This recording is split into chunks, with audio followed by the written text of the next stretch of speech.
Ito ang mga sangkap mga kaibigan sa gagawin kong passion fruit. Siyempre, passion fruit, galletas natin, sugar, butter, gelatin, siyempre, gelatina neutra, cream cheese na suabe. Suabe itong gamit ko ha. Tsaka, whipped cream natin. Ito, nata para muntar. Durugin ko lang po itong galletas ko ha. Durugin lang natin. Ayan. Ayan mga kaibigan, durugin ko na itong ano ha. Kung wala po kayong ganitong mixer, pitpitin na lang. Ilagay sa plastic, gano'n lang yun.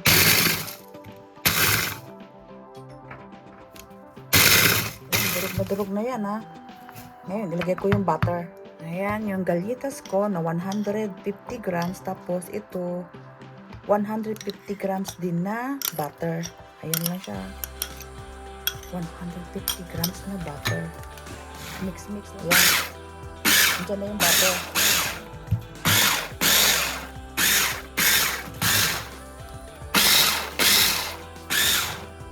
Ito, na-mix na yung butter natin. Ngayon, mga kaibigan, dito ko siya ilagay ha.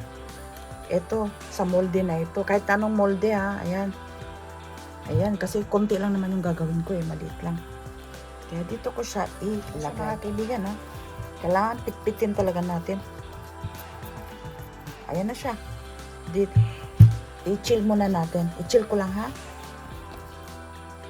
Ayan na guys, yung mga passion fruit natin. Ayan o, ito yellow. Yellow ang kulay niya. Pero pareho pa rin. Tingnan nyo, yellow. Kahit na siya kulubot guys, pwede pa ha. Ayan o, kulubot na siya o. Pwede pa ha. Kaya ayan, kasi sayang eh. Hindi naman nasisira ito. Kahit na kulubot, gawin yung ano. O kaya, gawin yung batido. Kaya yung ginawa ko dun sa short, o diba? O ganyan lang. O ayan, may isa pa. Ito guys, ipakulo ko lang ito ha. Ayan, pakulo ko lang ito.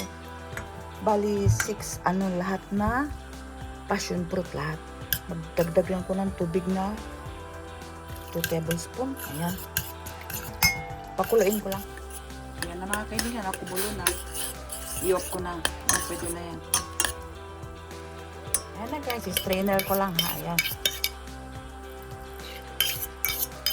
Strainer lang natin. Ito na siya mga kaibigan ha. Set aside ko lang. Palamigin ko lang. Ito guys, yung gelatin. Ayan. Kahit na anong klaseng gelatin ha. Pwede. Iyan ko lang sa tubig. Ayan guys, itong gelatin, ihalo ko siya dito ha. Dito sa mixture natin na pinakulo na passion fruit. Ayan. Para matunaw. Tunawin natin ito.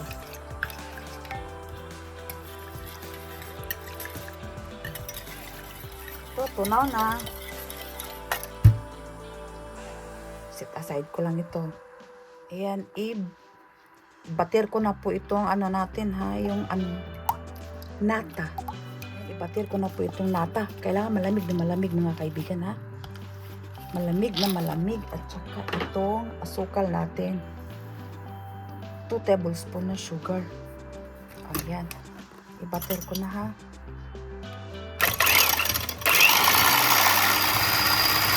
Ito na mga kaibigan oh. Ayan na siya. Ayan. Itong cream cheese natin. Ayan. Cream cheese na 300 grams. Ito, 300 grams.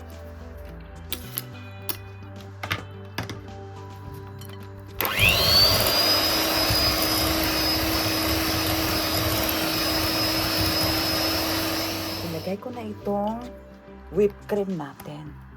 Ayan lang siya. Ayan, ilagay ko na yung whipped cream.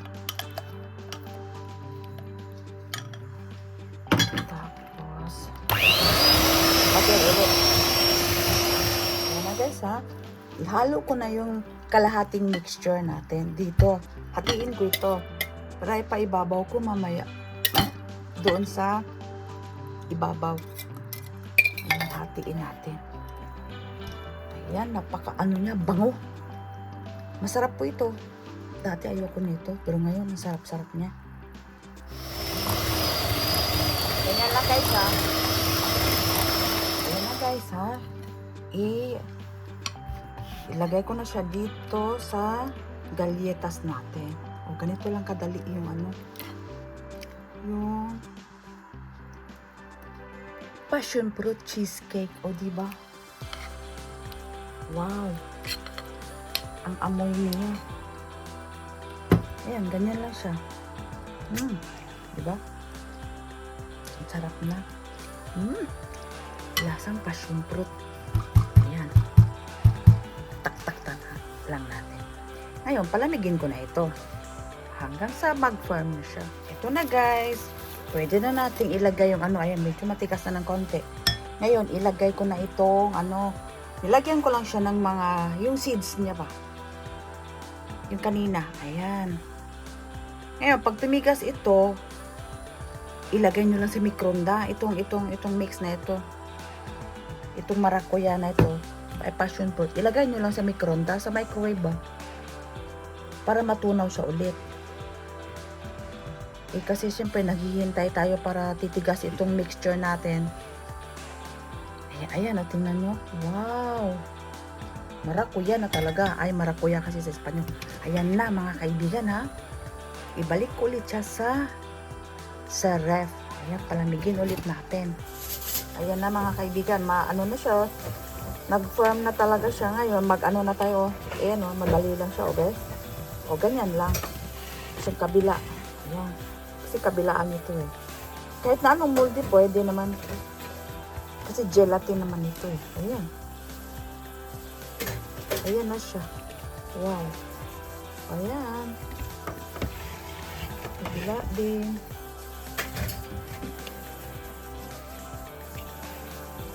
Ayan. Okay. Ayan, panggaw na din siya. Ayan. Ayan na. Ayan, magtikim na po ako mga kaibigan ha. Ayan na siya Wow, ayan na. Ang passion fruit cream cheese. Ayan, ang passion fruit cream cheese natin. Ayan, tikman ko na talaga kasi kanina ko pag gustong first time ko pong nakatikim ng ganito, ng passion fruit cream cheese. Ayan, Ako, lasang grabe ang tapang ng passion fruit Ang sarap. Ang sarap talaga. Grabe mga kaibigan, ang sarap. Another na naman to. Another recipe ko na passion fruit cream cheese. Kaya medyo maasim-asim lang ng konti. Bali, dagdagan na lang ng asukal. Kasi 1/4 na sugar lang yun Kaya dagdagan ng konti kung gusto nyo matamis. Kaya maraming salamat mga kaibigan. God bless po sa ating lahat. At enjoy cooking lang po tayo mga kaibigan. Bye-bye!